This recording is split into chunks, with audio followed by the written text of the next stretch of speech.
Welcome to our exploration of the psychology of inequity and prejudice. In this series, we'll uncover how social structures, group dynamics, and individual attitudes shape unfairness in society. We'll start by clarifying the difference between inequality and inequity, two terms often used interchangeably, but which have distinct meanings, especially when it comes to designing interventions for social justice. By understanding these concepts, we can better grasp why some well-intentioned efforts to promote fairness may fall short and why others succeed. Let's begin by defining what we mean by inequality and inequity, and why this distinction matters for psychology and real-world change. Equality and inequity both refer to unfairness or a lack of social justice, but they are not identical. Inequality is about differences in opportunities, treatment, or resources that are linked to group membership or social status. Inequity, on the other hand, focuses on the fairness of those differences.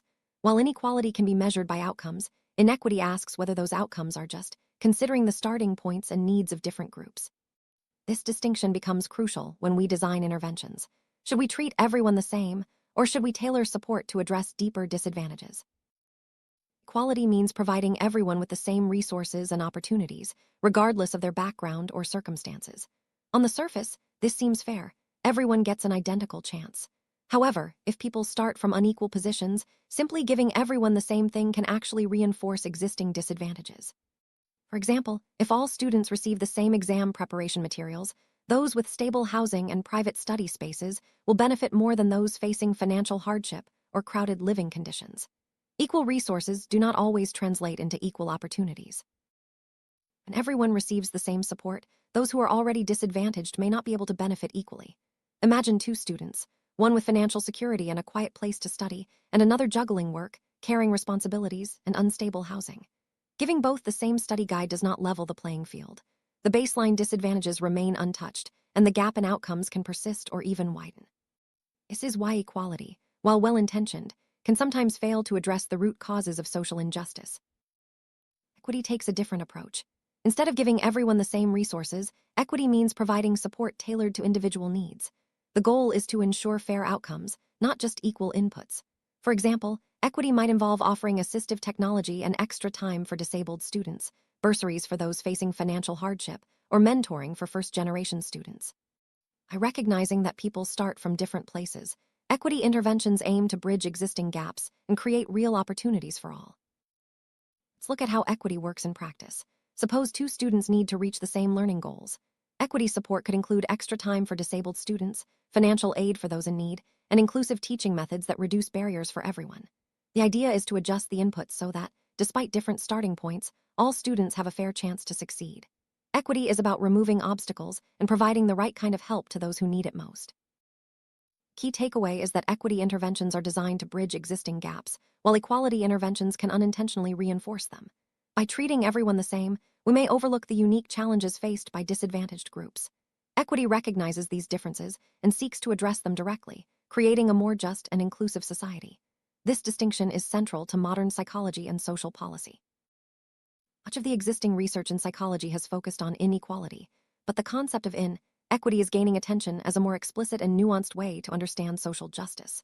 Throughout this module, we'll pay careful attention to the distinction between equality and equity, as it shapes how we interpret data, design interventions, and evaluate outcomes. Recognizing this shift is essential for anyone interested in reducing prejudice and promoting fairness. Systemic racism refers to racially unequal opportunities and outcomes that are built into the routine operation of societal structures. Unlike individual acts of prejudice, systemic racism can exist even without conscious intent to harm.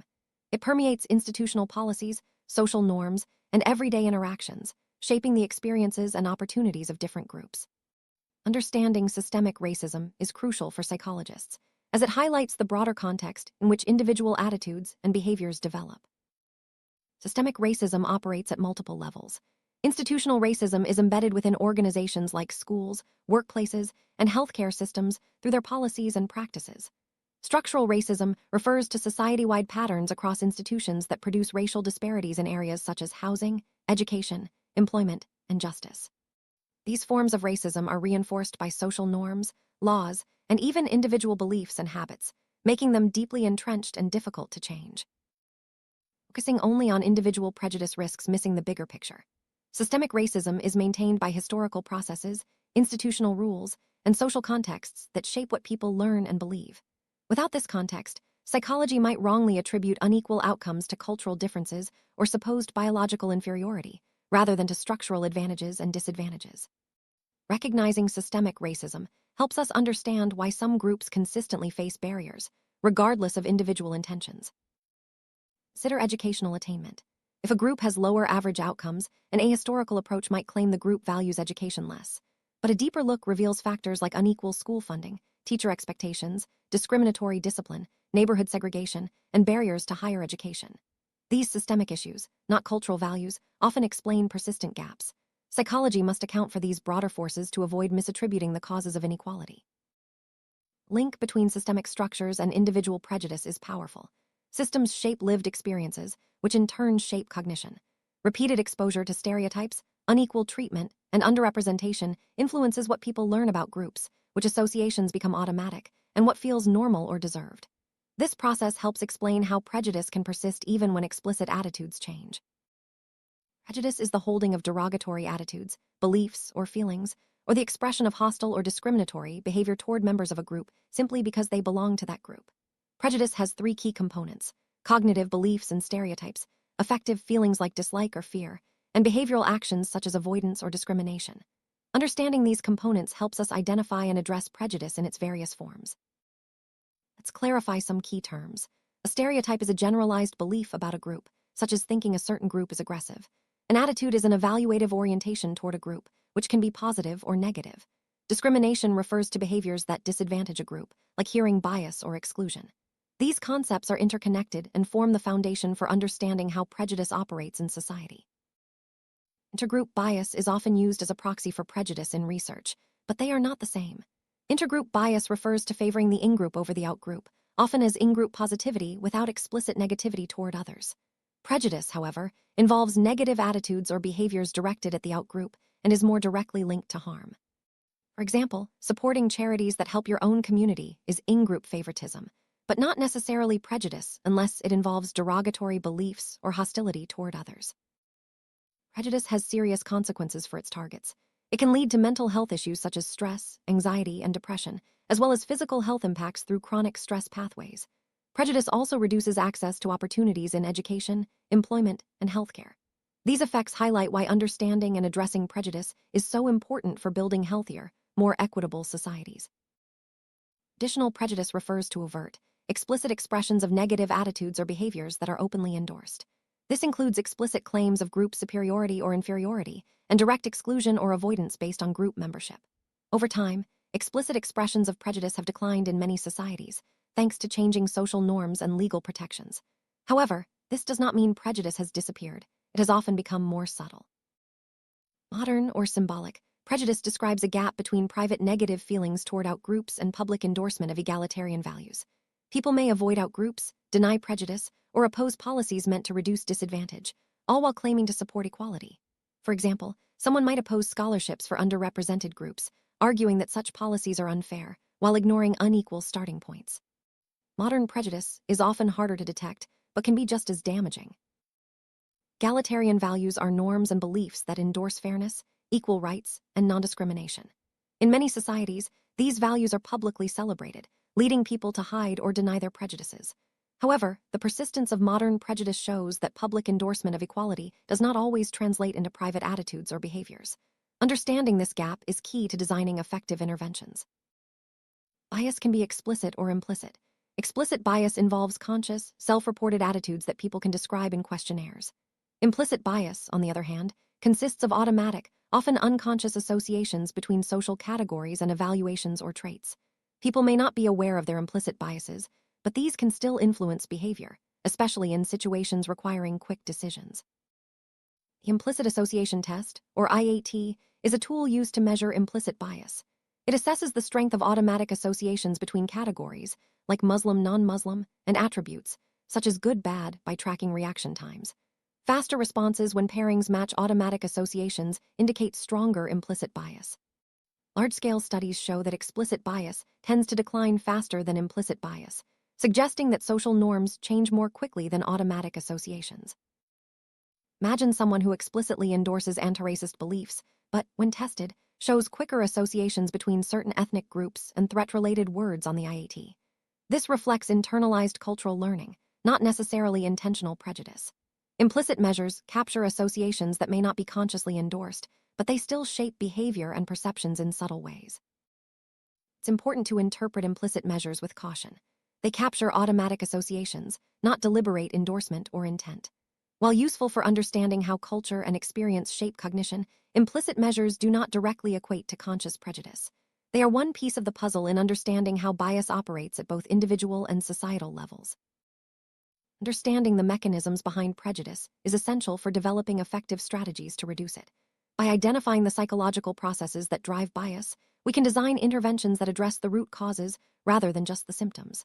4 major theories help explain why people are prejudiced, each offering unique insights into the dynamics of intergroup relations. Realistic conflict theory suggests that prejudice and intergroup conflict arise when groups compete for scarce resources, such as jobs, housing, or political power. Competition increases perceived threats to the in-group's interests, leading to hostility and derogation of outgroups. Classic studies, like those at summer camps, showed that competition increased hostility, while cooperation toward shared goals reduced it. Common example of realistic conflict theory in action is anti-immigration rhetoric. Immigrants are often framed as competitors for jobs or social benefits, making resource threats salient. This framing can increase prejudice by heightening fears about the in-group's economic or social security. Understanding this mechanism helps explain why economic downturns often see a rise in intergroup tensions. One way to reduce intergroup conflict, according to realistic conflict theory, is to create superordinate goals, objectives that require cooperation between groups. When groups work together toward a common aim, hostility decreases and positive relationships can form. This insight has informed many interventions aimed at reducing prejudice in schools, workplaces, and communities. Error management theory proposes that awareness of mortality creates existential anxiety. People cope with this anxiety by adopting cultural worldviews that provide meaning and a sense of immortality, either literal belief in an afterlife or symbolic, leaving a legacy. When outgroups challenge these worldviews, they increase existential threat, motivating people to derogate or reject the outgroup to protect their sense of stability. Research shows that reminders of mortality, such as news about terrorism or disasters, can increase prejudice, especially when outgroups have different religions or moral systems. This is because such reminders make existential threats more salient, prompting people to defend their own cultural worldviews more strongly. Understanding this process can help explain spikes in prejudice following major societal events. Social identity theory explains that part of our self-concept comes from group membership. People are motivated to see their in-group as positively distinct from outgroups, which supports self-esteem. This can lead to in-group favoritism, and when status is threatened, sometimes outgroup derogation. Even arbitrary group assignments can trigger these processes, showing how deeply social identity shapes bias. In classic minimal group experiments, people were randomly assigned to groups with no real meaning. Despite this, they still showed favoritism toward their own group. This demonstrates how easily social identity processes can produce bias, even in the absence of real competition or history. It also helps explain resistance to equity policies that might reduce in-group advantage. Integrated threat theory proposes that prejudice increases when outgroups are perceived as threatening. Threats can be realistic, to resources or safety, symbolic, to values or identity, based on negative stereotypes, or rooted in intergroup anxiety. The more threatening an outgroup is perceived to be, the higher the likelihood of prejudice. This theory helps explain the complexity of intergroup relations. Integrated threat theory identifies 4 main forms of threat: realistic threat, to resources or safety; symbolic threat, to values or identity; negative stereotypes, expectations of harmful traits; and intergroup anxiety, fear of rejection or misunderstanding. Each form of threat can independently or jointly increase prejudice, depending on the context and the groups involved. Study by Velasco, Gonzalez, and colleagues explored how different perceived threats relate to prejudice toward Muslims among Dutch adolescents. They found that symbolic threat and negative stereotyping were more strongly associated with prejudice than realistic threat. This suggests that concerns about values and identity, rather than competition for resources, were the primary drivers of anti-Muslim prejudice in this context. Study surveyed 1,203 Dutch adolescents aged 13-17 using questionnaires. They measured perceived threats, symbolic, realistic, and negative stereotypes, and prejudice, social distance, and feelings toward Muslims.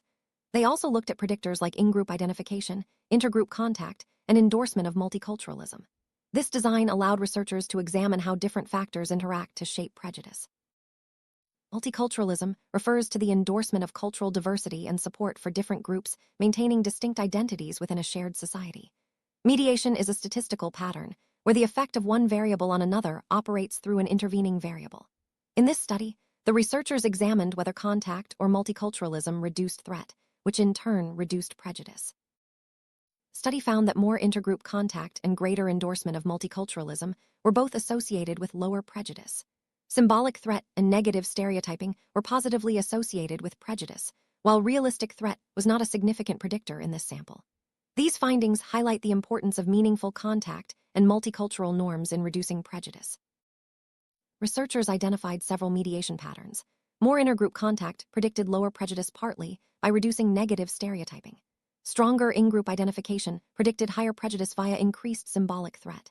Greater endorsement of multiculturalism predicted lower prejudice through reduced stereotyping and symbolic threat.